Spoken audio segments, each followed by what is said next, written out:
Bismillahirrahmanirrahim. Assalamualaikum warahmatullahi wabarakatuh. Waalaikumsalam. Saya Rona Nasution dari RA Al-Fiqrah 2. Yang ingin saya tanyakan Ustadz, bagaimana posisi sebenarnya tangan seorang perempuan ketika melakukan sujud? Menyempit atau mengembang? Karena beberapa waktu lalu, alhamdulillah, kemudian ada kegiatan ini, kami ada perdebatan sedikit dengan beberapa guru di sekolah. Ketika kita sholat, dia mengatakan, kenapa tangan kakak menyempit? Tangan kakak harusnya mengembang. Sementara, mohon maaf Ustaz, ilmu yang saya pakai sejak kecil adalah bahwa, maaf cakap, perempuan kan ada buah dada begitu. Seperti yang Ustaz bilang tadi, menutupi kan begitu. Jadi, lengan perempuan ketika saya tahu itu adalah menyempit, sama seperti ketika dia takbiratul ikram, sedada tadi itu. Nah, sujud begitu juga. Itu yang pertama, mohon penjelasannya Ustaz. Yang kedua, posisi kaki ketika kita tasyahud awal. Yang pertama itu kan tasyahud awal itu kan kaki kiri itu kita duduki. Kemudian bagaimana posisi kaki yang sebelah kanan? Itu menungging atau rebah? Itu dari pertanyaan saya. Kemudian ada satu pertanyaan titipan dari guru saya di sekolah. Bagaimana tanggapan Ustadz kalau katanya menurut mertua dia yang datang ke rumah melihat suaminya sholat, dia berkata begini, kenapa suami kamu tadi sholat tidak qomat dulu? Artinya berarti yang pertanyakan, wajib nggak laki-laki bersolat itu di rumah harus melakukan qomat dulu? Itu yang pertama. Yang kedua, ketika dia membaca surat-surat dalam sholat itu, wajib nggak dia menyaringkan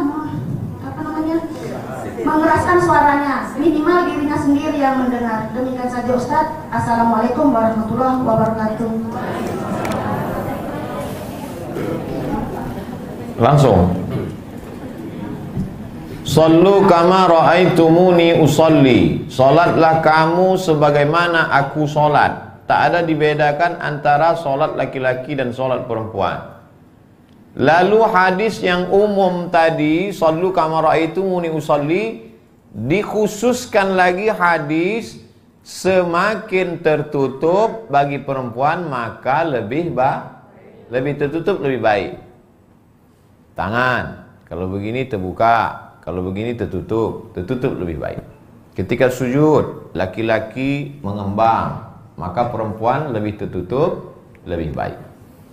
Jadi hadisnya tidak hadis khusus, tapi hadis bersifat umum, lebih tertutup lebih baik. 2. Iftirash artinya menjadikan tapak kaki kiri sebagai alas. Iftirash artinya tikar, sebagai alas duduk. Bagaimana posisi tapak kaki kanan? Ditekuk jari-jarinya menghadap ke kiblat. Kalau sakit, encok, asam urat, maka tidak dipaksa. Ad-darurat tubihul mahzurat, wad-daruratu tuqaddaru biqadriha. Ad-dinu yusrun, agama ini mudah. Yassiru wala tu'assiru, berikan mudah, jangan persulit. 3. Apakah sebelum sholat itu mesti iqamat? Allahu Akbar, Allahu Akbar, asyhadu an la ilaha illallah. Sunnah. Bagus.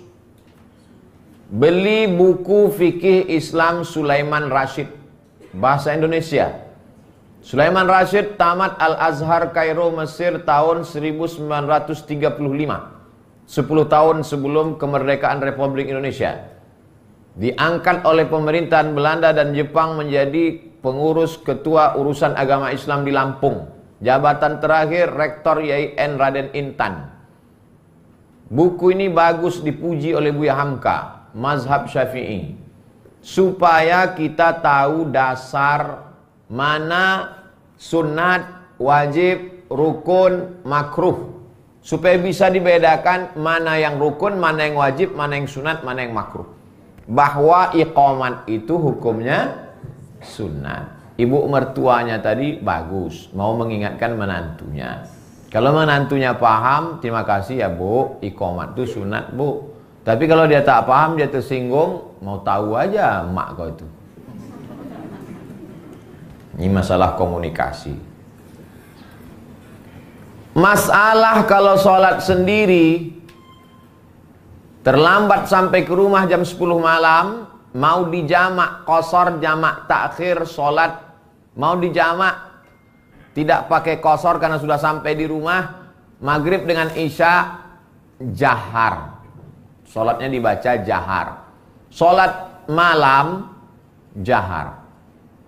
Ada orang menikah, dianjurkan setelah menikah itu sholat sunat 2 rakaat.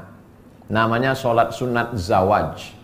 Kalau kebetulan dia akad nikahnya jam 9 pagi, habis walimah jam 2 dia masuk ke kamar, maka sholat sunatnya sir. Kalau akadnya habis isya jam 12 malam, maka sholat sunatnya jahar. Ini tentang masalah sir dan jahar. Adapun sholat sunat, sholat orang sendiri pada zuhur dan asar, maka mulutnya bergerak, namanya hamsah. Hamsah itu seagak-agak didengar telinga sendiri. Hadisnya diriwayatkan Khabbab ibnul Arth, sahabat Nabi. Tabi'in bertanya, karena mereka tak pernah jumpa sama Nabi. Ya Khabbab, apakah Nabi itu kalau sholat sir mulutnya bergerak? Kata Khabbab, ya. Dari mana kau tahu mulut Nabi itu bergerak? Kata Khabbab, bittirabi lihyatih, karena aku tengok jenggotnya bergerak. Jenggotnya bergerak karena dagunya bergerak. Dagunya bergerak karena mulutnya membaca. Allahu Akbar. Allahumma barik. Bismillahirrahmanirrahim. Alhamdulillah. Jangan sholat diam aja. Jangan sholat diam. Hapo di wajah.